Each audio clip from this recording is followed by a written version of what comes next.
ಬೆಳೆಗಾರರ ನಿರಂತರ ಹೋರಾಟ ಪ್ರತಿಭಟನೆಗೆ ಸರ್ಕಾರ ಅಲರ್ಟ್ ಆಗಿ 3 ಸಚಿವರಿಗೆ ರೈತರ ಮನವೊಲಿಕೆಗೆ ಒಂದು ಜವಾಬ್ದಾರಿಯನ್ನ ಕೊಟ್ಟಿದ್ರು. ಬಟ್ ನಿನ್ನೆ ಸಚಿವರು ಸ್ಪಾಟಿಗೆ ಹೋದ್ರೂ ಕೂಡ ರೈತರ ಜೊತೆಗೆ ಮಾತುಕತೆ ವಿಫಲ ಆಗಿದೆ. ಹಾಗಾಗಿ ರೈತರ ಹೋರಾಟ ಮತ್ತೆ ಮುಂದುವರಿತಾ ಇದೆ. ಕಬ್ಬು ಬೆಳೆಗಾರರ ಜೊತೆ ಸಚಿವರ ಸಂಧಾನ ಸಭೆ ಕಂಪ್ಲೀಟ್ ಆಗಿ ವಿಫಲ ಆಯಿತು.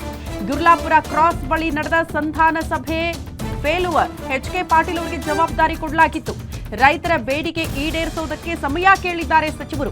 ರೈತರ ಜೊತೆ ಮಾತುಕತೆಯನ್ನ ಎಚ್.ಕೆ. ಪಾಟೀಲ್ ಅವರು ನಿರಂತರವಾಗಿ ಮಾಡಿದ್ರು ಕೂಡ ವಿಫಲ ಆಯಿತು ಆ ಮಾತುಕತೆ. ಬೇಡಿಕೆ ಈಡೇರಿಸೋ ತನಕ ಇವತ್ತು ಸಂಜೆ ತನಕ ಡೆಡ್ಲೈನ್ ಕೊಟ್ಟಿದ್ದಾರೆ ರೈತರು. ಸಿಎಂ ಸಿದ್ದರಾಮಯ್ಯ ಕರೆಯುವ ಸಭೆಗೂ ಕೂಡ ನಾವು ಬರಲ್ಲ ಅಂತ ನಿರ್ಧಾರ ಮಾಡಿದ್ದಾರೆ. ಸಚಿವರಾಗಿ ನೀವು ಸಿಎಂ ಜೊತೆ ಮಾತಾಡಿ ನಿಮ್ಮ ನಿರ್ಧಾರವನ್ನ ತಿಳಿಸಿ, ನಾವು ಬರಲ್ಲ ಬೆಂಗಳೂರಿಗೆ, ನಾವು ಸಭೆಯಲ್ಲಿ ಭಾಗಿಯಾಗಲ್ಲ ಅಂತ ನಿನ್ನೆ ತಾಕೀತು ಮಾಡಿದ್ರು ಸಚಿವರಿಗೆ. ನಿರ್ಧಾರ ರೈತರ ಪರವಾಗಿದ್ರೆ ಮಾತ್ರ ನಾವು ಕೈ ಬಿಡ್ತೀವಿ ಪ್ರತಿಭಟನೆಯನ್ನ, ರೈತರ ಪರವಾಗಿ ಇಲ್ಲದೆ ಹೋದ್ರೆ ರಾಷ್ಟ್ರೀಯ ಹೆದ್ದಾರಿ ಕಂಪ್ಲೀಟ್ ಆಗಿ ನಾಳೆಯಿಂದ ಬಂದ್ ಆಗುತ್ತೆ ಎನ್ನುವಂತ ಎಚ್ಚರಿಕೆ ಕೊಟ್ಟಿದ್ದಾರೆ. ಕಬ್ಬು ಬೆಳೆಗಾರರ ಜೊತೆ ಸಚಿವರ ಸಂಧಾನ ಸಭೆ ವಿಫಲ ಆಗಿದೆ. ಗುರ್ಲಾಪುರ ಕ್ರಾಸ್ ಬಳಿ ನಡೆದಂತಹ ಸಂಧಾನ ಸಭೆ ಬೆಳಗಾವಿಯ ಗುರ್ಲಾಪುರದಲ್ಲಿ ಸತತವಾಗಿ 7 ದಿನಗಳಿಂದಲೂ ಕೂಡ, ಇವತ್ತು ಕಂಪೇರ್ ಮಾಡಿದ್ರೆ 8ನೇ ದಿನ, 8 ದಿನಗಳಿಂದಲೂ ಕೂಡ ಸತತವಾಗಿ ಕಬ್ಬು ಬೆಳೆಗಾರರ ಹೋರಾಟ ತೀವ್ರ ಸ್ವರೂಪವನ್ನು ಪಡೆದುಕೊಂಡಿದೆ.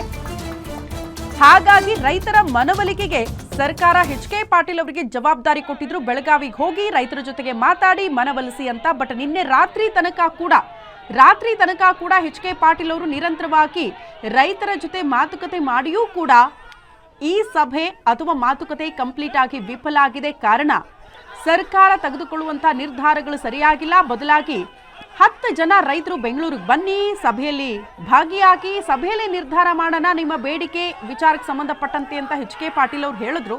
ನಾವೇನು ಬೆಂಗಳೂರಿಗೆ ಬರಲ್ಲ, ಸಭೆಯಲ್ಲಿ ಭಾಗಿಯಾಗಲ್ಲ, ನೀವು ಸಿಎಂ ಜೊತೆ ಮಾತಾಡಿ ನಿಮ್ಮ ನಿರ್ಧಾರ ತಿಳಿಸಿ, ನಿರ್ಧಾರ ನಮ್ಮ ಪರವಾಗಿದ್ರೆ ನಾವು ಪ್ರತಿಭಟನೆ ಕೈ ಬಿಡ್ತೀವಿ, ಇಲ್ಲದೆ ಹೋದ್ರೆ ಮತ್ತೆ ರಾಷ್ಟ್ರೀಯ ಹೆದ್ದಾರಿಗಳು ಬಂದ್ ಆಗುತ್ತೆ ಅನ್ನುವಂಥ ಎಚ್ಚರಿಕೆ ಕೊಟ್ಟು ಕಳಿಸಿದ್ದಾರೆ. ಹಾಗಾಗಿ ಇವತ್ತು ಸಾಯಂಕಾಲದ ತನಕ ಮಾತ್ರ ಸರ್ಕಾರಕ್ಕೆ ಗಡುವು ರೈತರ ಕಡೆಯಿಂದ. ದೃಶ್ಯ ನೋಡ್ತಾ ಇದ್ದೀರಲ್ಲ, ಆಲ್ರೆಡಿ ಸರ್ಕಾರದ ವಿರುದ್ಧ ರೈತರು ಯಾವ ರೀತಿ ಮುಗಿಬಿದ್ದಿದ್ದಾರೆ, ಎಷ್ಟು ಮಟ್ಟಿಗೆ ಈ ಹೋರಾಟ ಪ್ರತಿಭಟನೆಗಳು ತೀವ್ರ ಸ್ವರೂಪ ಪಡೆದುಕೊಂಡಿದೆ ಅಂತ.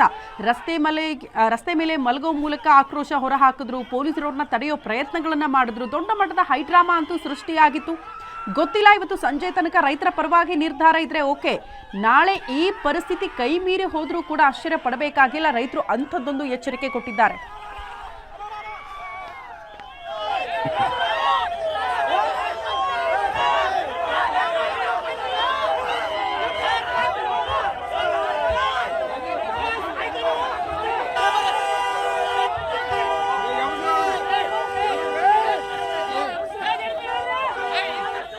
ಈಗೇನೇ 8 ವಿಷಯಗಳ ಕಬ್ಬು ಬೆಳೆಗಾರರು ಇವ್ರು ಯಾರು ರಾಜಕೀಯವಾಗಿ ಹೋರಾಟ ಮಾಡ್ತಕ್ಕಂಥವ್ರು ಅನ್ನೋದನ್ನ ಯಾರು ಇಲ್ಲೂವರೆಗೆ ತಪ್ಪಿ ಸಹಿತ ಹೇಳಕ್ ಹೋಗಿಲ್ಲ. ಯಾಕಂದ್ರೆ ರಾಜಕೀಯೇತರವಾಗಿ ತಾವು ರೈತನ ಕಲ್ಯಾಣಕ್ಕಾಗಿ, ನಿಮ್ಮ ನೋವಿಗಾಗಿ ನೀವು ಈ ಹೋರಾಟವನ್ನು ಪ್ರಾರಂಭ ಮಾಡಿದ್ದೀರಿ. ನಿಮ್ಮ ಹೋರಾಟದ ಈ ಸಂದರ್ಭದೊಳಗೆ ರಾಜ್ಯ ಸರ್ಕಾರದ ಪರವಾಗಿ ಪಾಟೀಲ್ರ ನೀವು ಹೋಗಬೇಕು, ಹೋಗಿ ಆ ರೈತರನ್ನು ಭೇಟಿಯಾಗ್ರಿ, ರೈತ ನಾಯಕರನ್ನು ಭೇಟಿಯಾಗ್ರಿ, ಅವ್ರ ಜೊತೆಗೆ ಮಾತನಾಡ್ರಿ, ಚರ್ಚೆ ಮಾಡ್ರಿ. ಅಲ್ಲೇ ನೀವೇ ಕುಂತ್ಕೊಂಡು ಬಗೆಹರಿಸೋದು ಸಾಧ್ಯ ಇದ್ರೆ ಅಲ್ಲೇ ಕುಂತ್ಕೊಂಡು ಬಗೆಹರಿಸ್ರಿ ಅನ್ನುವಷ್ಟರ ಮಟ್ಟಿಗೆ ನನಗೆ ಅವರು ಸೂಚನೆ ಕೊಟ್ಟು ಇಲ್ಲಿ ಕಳಿಸಿದ್ರು. ಇಲ್ಲಿ ಬಂದ ಮೇಲೆ ನಿಮ್ಮೆಲ್ಲ ಆಲೋಚನೆಗಳನ್ನು ನೋಡಿದಾಗ, ಯಾಕಂದ್ರೆ ನಿಮ್ದು ಬರೀ ಆ ರೇಟಿಂದ ಮಾತ್ರ ಇಲ್ಲ, ಅಲ್ಲೊಂದು 3200 ಆಗಿತ್ತು, 3100 ಆಗಿತ್ತು, 10 ರೂಪಾಯಿ